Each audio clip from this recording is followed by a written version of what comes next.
ipak izvedena na bezbjednoj visini. Autonomija, ali unutar BiH.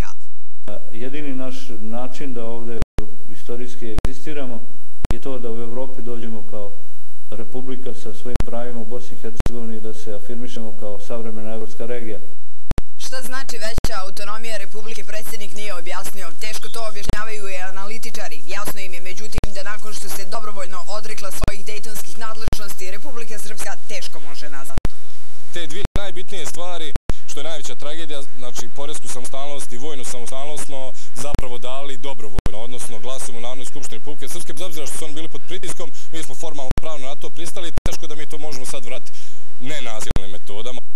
Sinhronizovano s Dodikovom izjavom predsjednik Srbije Boris Tadić stavlja do znanja Evropi, ali i Srbiji i Srpskoj da s projektom autonomija nema ništa. Ni vrhunsko pakovanje Tadićevih misli i srpske politike u omot od garancija da neće pritisati Banja Luku nije moglo sakriti jasnu poruku da Srbija neće ni podržati Banja Luku u njenim naumima. Kogod misli da ću ja kao predsjednik Srbije sad otići u Republici Srpsku i reći kao što je to bilo 90. godina, ti treba da uradite to i to, on se veoma prevario. I niti ja slijedim Miloševićevu politiku, niti mi pada na pamet da uvučem Srbiju u takvu avanturu.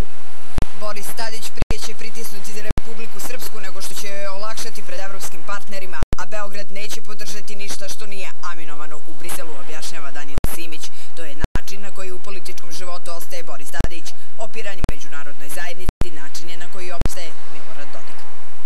Oni žive u nekoj vrsti simbiotskog odnosa koji ja nazivam specijalna i paralelna koalicija.